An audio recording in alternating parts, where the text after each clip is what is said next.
Welcome to my channel, Michael Romeo Talks Books. Thank you if you've been here before and you're returning. Thank you if you're here for the first time and wondering who is this fool on with an elf hat on, wearing an elf hat. Just some things you just don't expect to come across, I guess. But it is December 10th, which means it's the 10th day of Vlogmas. And which means I'm here with another reading, another seasonal reading. If you have children, gather them around for this one, because I am reading The Caroling Scene from The Wind in the Willows by Kenneth Grahame. Are you ready for it? Here it goes. At last the rat succeeded in decoying him to the table, and had just got seriously to work with the sardine opener, when sounds were heard from the forecourt without. Sounds like the scuffling of small feet in the gravel and a confused murmur of tiny voices, while broken sentences reached them. Now, all in a line.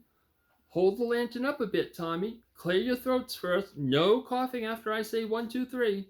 Where's young Bill? Here, come on, do. We're all awaiting. What's up? Inquired the rat, pausing in his labors. I think it must be the field mice, replied the mole, with a touch of pride in his manner. They go around caroling regularly at this time of the year. They are quite an institution in these parts, and they never pass me over. They come to Mole End last of all, and I used to give them hot drinks and supper too sometimes when I could afford it. It will be like old times to hear them again. Let's have a look at them, cried the rat, jumping up and running to the door. It was a pretty sight, and a seasonable one, that met their eyes when they flung the door open. In the forecourt, lit by the dim rays of a horn lantern, some 8 or 10 little field mice stood in a semicircle, red worsted comforters round their throats, their forepaws thrust deep into their pockets, their feet jiggling for warmth. With bright, beady eyes, they glanced shyly at each other. Sniggering a little, sniffing and applying coat sleeves a good deal. As the door opened, one of the elder ones that carried the lantern was just saying, Now then, 1, 2, 3, and forthwith their shrill little voices uprose on the air, singing one of the old-time carols that their forefathers composed in the fields that were fallow and held by frost, and when snowbound in chimney corners, and handed down to be sung in the miry street to lamp-lit windows at Yule time. Villages all this frosty tide, let your doors swing open wide. Though wind may follow and snow beside, yet draw us in by your fire to bide. Joy shall be yours in the morning. Here we stand in the cold and the sleet, blowing fingers and stamping feet.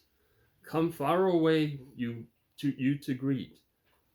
You by the fire and we in the street, bidding you joy in the morning. For ere one half of the night was gone, sudden a star has led us on, raining bliss and benison, bliss tomorrow and more anon, for joy is yours in the morning. Goodman Joseph toiled through the snow, saw the star o'er his stable low. Marry, she might not further go, welcome thatch and litter below, joy was hers in the morning. And when they heard the angels tell, who were the first to cry Noel? Animals fell all, and it befell in the stable where they did dwell. Joy shall be theirs in the morning. The voices ceased. The singers, bashful but smiling, exchanged sidelong glances, and silence succeeded, but only for a moment. Then, from up above and far away, down the tunnel they had so lately traveled, was borne to their ears, in a faint musical hum, the sound of distant bells ringing a joyful and clangorous peal. Very well sung, boys, cried the rat heartily.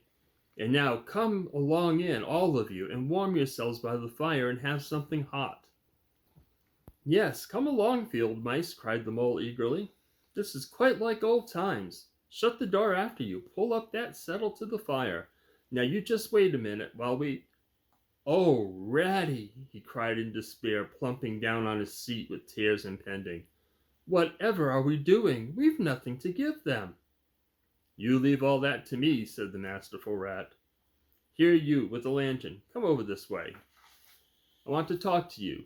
Now tell me, are there any shops open at this hour of the night?" "Why, certainly, sir," cried the field mouse respectfully. "At this time of the year our shops keep open of all sorts of hours." "Then look here," said the rat. "You go off at once, you and your lantern, and you get me—" Much muttered conversation ensued, and the mole only heard bits of it, such as, "Fresh mind, no, a pound of that will do. See you get Buggins, for I won't have any other. No, only the best. If you can't get it there, try somewhere else. Yes, of course homemade, no tinned stuff. Well then, do the best you can." Finally there was a chink of coin passing from paw to paw. The field mouse was provided with an ample basket for his purchases, and off he hurried, he and his lantern. The rest of the field mice perched in a row on the settle, their small legs swinging, gave themselves up to enjoyment of the fire, and toasted their chilblains till they tingled, while the mole, failing to draw them into easy conversation, plunged into family history and made each of them recite the names of his numerous brothers, who were too young, it appeared, to be allowed to go out a-caroling this year, but looked forward very shortly to winning the parental consent. The rat, meanwhile, was busy examining the label on one of the beer bottles. "I perceive this to be old Burton," he remarked approvingly. "Sensible, Mole. The very thing. Now we shall be able to mull some ale. Get the things ready, Mole, while I draw the corks." It did not take long to prepare the brew and thrust the tin heater well into the red heart of the fire, and soon every field mouse was sipping and coughing and choking, for a little mulled ale goes a long way, and wiping his eyes and laughing and forgetting he had ever been cold in all his life. "They act plays too, these fellows," the mole explained to the rat. "Make them up all by themselves and act them afterwards, and very well they do it too. They gave us a capital one last year about a field mouse that was captured at sea by a Barbary corsair and made to row in a galley, and when he escaped and got home again his lady love had gone into a convent. Here, you were in it, I remember. Get up and recite a bit." The field mice addressed got up on his legs, giggled shyly, looked round the room, and remained absolutely tongue-tied. His comrades cheered him on. Mole coaxed and encouraged him, and the rat went so far as to take him by the shoulders and shake him, but nothing could overcome his stage fright. They were all busily engaged on him like watermen applying the Royal Humane Society's regulations to a case of long submersion. When the latch clicked, the door opened, and the field mouse with the lantern reappeared, staggering under the weight of his basket. And there it is, the caroling scene from The Wind in the Willows, another little seasonal read. And that's the one for Vlogmas Day 10. And I'm so glad you all are tuning in for this. There'll be more to come, all the way up through Christmas night. I look forward to doing more for you. Join me in the comments. Let me know what you're thinking. If you're enjoying these. What you'd like to hear, if there's something that I haven't done. And I look forward to chatting with you. We'll see you again tomorrow for another wonderful little seasonal reading. See you then.